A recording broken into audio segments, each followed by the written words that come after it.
Assalamualaikum warahmatullahi wabarakatuh. Selamat pagi anak-anak. Bertemu kembali dengan Bu Tita pada Mapel Bahasa Indonesia. Hari ini kita akan mempelajari lanjutan tentang teks laporan hasil observasi pada pertemuan sebelumnya, yaitu tentang materi kebahasaan teks laporan hasil observasi.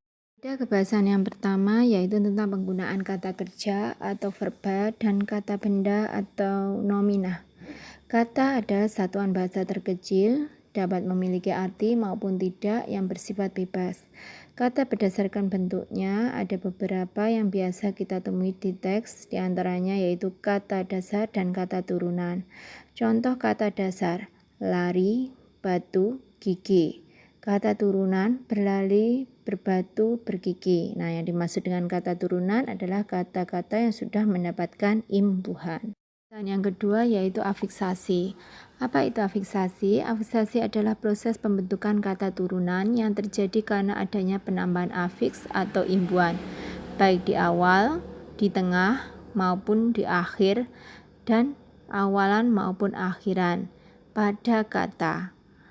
Prefiks atau awalan itu terdiri dari ber, imbuhan ber, ke, se, pen, men. Contoh kalimatnya, Bayu berlari kencang. Nah, berlari itu mendapatkan imbuhan berupa awalan ber. Yang kedua adalah infiks, sisipan yang terdiri dari in. Contoh kalimatnya, gerigi gergaji itu runcing. Nah, gerigi dari kata dasar gigi yang mendapatkan sisipan Sufiks atau akhiran itu yang ketiga berupa an, in, kan. Contoh, ia pasti akan mendapatkan hukuman berat. Nah, yang dicetak tebal oleh Bu Tita ini kata hukuman ini mendapatkan akhiran an. Yang terakhir adalah konfiks, penggunaan awalan dan akhiran. Itu banyak sekali, terdiri dari imbuhan awalan akhiran ke an, peran, penan, pelan, penan, penan, peman, penan, penyan, pengan, dan pengean. Contohnya satu saja, Bagas memiliki keturunan darah biru. Nah, keturunan di sini mendapatkan imbuhan ke an dari kata dasar turun. Berikut adalah perubahan bentuk kata dasar menjadi verba atau kata kerja. Kata dasar, apapun itu jenisnya, termasuk jenis kategori kata kerja, kata benda, jika mendapatkan imbuhan men, ber, di, ter, atau mengalami proses afiksasi, maka kata tersebut akan berubah menjadi verba.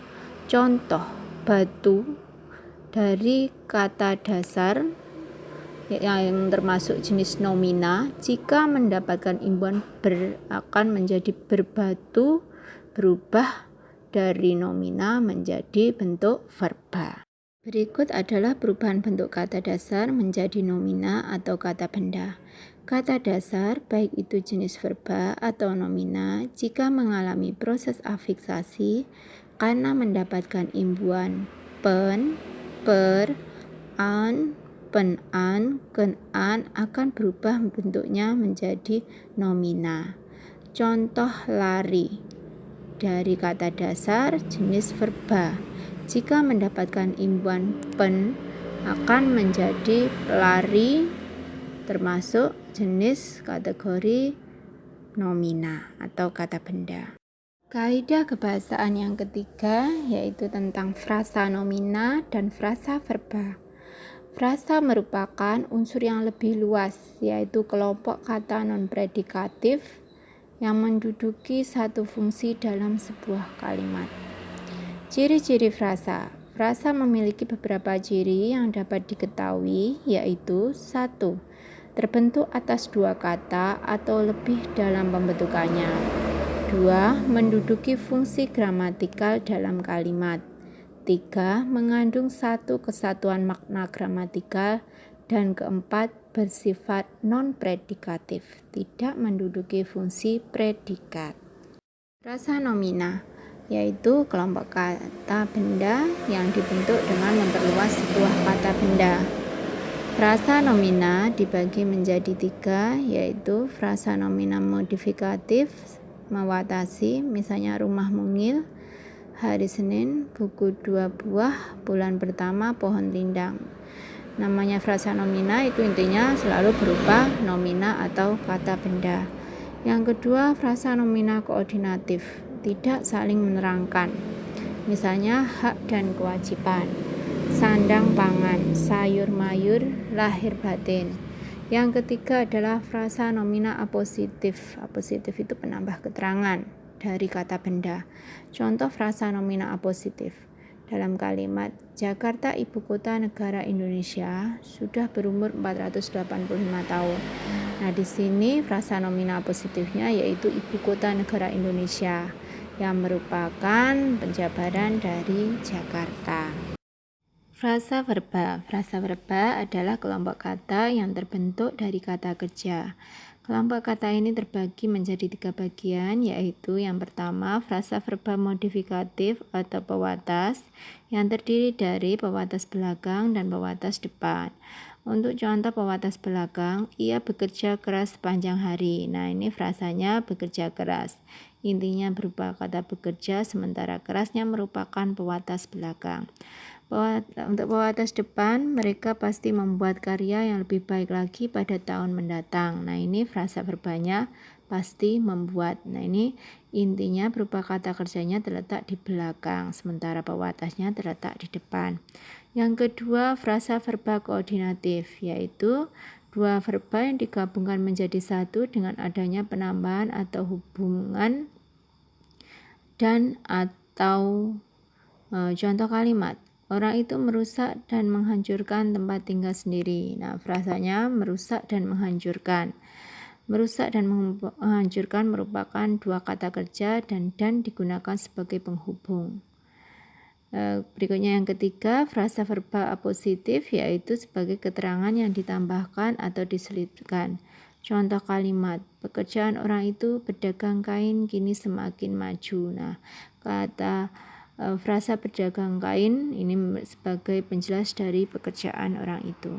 Kaidah kebahasaan yang keempat adalah penggunaan kalimat definisi dan kalimat deskripsi dalam teks laporan hasil observasi. Kalimat definisi adalah kalimat yang digunakan untuk menjelaskan suatu istilah teknis atau ilmiah yang ditandai oleh penggunaan verba definitif. Apa itu verba definitif? Verba definitif adalah kata kerja yang digunakan untuk mendefinisikan sesuatu. Contoh verba definitif yaitu adalah, ialah, merupakan, yakni. Contoh kalimat definisi. Lebah merupakan sekelompok besar serangga yang dikenal karena hidupnya berkelompok meskipun sebenarnya tidak semua lebah bersifat demikian.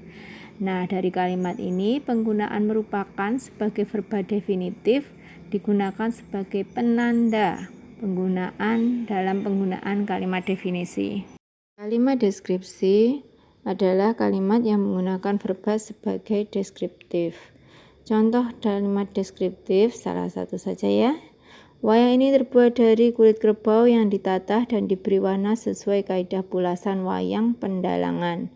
Diberi tangkai dari bahan tanduk kerbau bule yang diolah sedemikian rupa dengan nama cempurit yang terdiri dari tuding dan gapit. Nah, di sini dari kalimat ini kata terbuat yang dicetak tebal itulah yang disebut dengan verba deskriptif sebagai penanda kalimat deskripsi. Kaidah kebahasaan yang kelima yaitu penggunaan kalimat simpleks dan kalimat kompleks. Kalimat simpleks atau kalimat tunggal yaitu kalimat yang terbentuk oleh satu klausa yaitu strukturnya SP, subjek dan predikat. Ciri-cirinya: 1. Struktur kalimatnya sederhana, terdiri dari SP, subjek dan predikat. Yang kedua, tidak menggunakan kata penghubung. Yang ketiga, merupakan kalimat tunggal dengan struktur SPOK, SPO, SP pelengkap, SPK, maupun SP. Contoh kalimatnya, Bayu memanjat pohon. Nah, di sini hanya menggunakan satu struktur tunggal SPO. Berikutnya, kalimat kompleks atau kalian biasa mengenalnya dengan sebutan kalimat majemuk. Adalah kalimat yang memiliki dua atau lebih klausa. Nah, coba perhatikan Bahkan berikut, kalimat kompleks atau kalimat majemuk itu dibagi menjadi dua, kalimat majemuk setara atau kompleks parataktik, dan kalimat majemuk bertingkat atau kompleks hipotaktik. Kalimat majemuk setara atau parataktik ini ditandai oleh penggunaan konjungsi koordinatif yang menunjukkan hubungan kesetaraan. Sementara kalimat majemuk bertingkat atau hipotaktik ditandai penggunaan konjungsi subordinatif. Ingatkan kembali pada kalian apakah itu konjungsi atau kata penghubung koordinatif dan subordinatif. Konjungsi koordinatif yaitu konjungsi yang menunjukkan hubungan kesetaraan. Contohnya, dan, atau, tetapi. Sementara konjungsi subordinatif yaitu konjungsi yang menunjukkan hubungan bertingkat. Di antaranya, jika, apabila, ketika, karena. Berikut adalah contoh kalimat kompleks setara atau parataktik. Putri belajar menyanyi dan menari di sanggar. Nah, dari kalimat ini kita bisa melihat konjungsi yang digunakan adalah konjungsi dan, menunjukkan hubungan kesetaraan atau koordinatif. Di sini juga menggunakan 3 verba yaitu belajar, menyanyi, dan menari. Contoh kedua yaitu contoh kalimat kompleks bertingkat atau hipotaktik. Wahyu datang ketika ibu sedang memasak di dapur. Nah, di sini kalimat ini menggunakan 2 verba yaitu datang dan memasak. Konjungsi yang digunakan adalah ketika menunjukkan konjungsi subordinatif. Materi terakhir untuk teks laporan hasil observasi yaitu mengkonstruksi teks laporan hasil observasi. Menyusun teks laporan hasil observasi dapat dilakukan dengan beberapa langkah, di antaranya yang pertama, menentukan objek yang akan diamati, 2. Menyusun jadwal observasi yang akan dilakukan, 3. Melakukan observasi terhadap objek tersebut dengan menyiapkan pertanyaan atau poin-poin pengamatan terlebih dahulu, yang keempat, mencatat hasil observasi kamu. Bila memungkinkan, siswa diminta mengambil foto dan memvideokan observasi. Yang kelima, menyusun teks laporan hasil observasimu dengan memperhatikan ketepatan isi, struktur, dan kaidah kebahasaannya. Anak-anak, demikian pembelajaran kita hari ini yang berkaitan dengan kaidah kebahasaan teks laporan hasil observasi. Semoga kalian bisa memahaminya. Wassalamualaikum warahmatullahi wabarakatuh.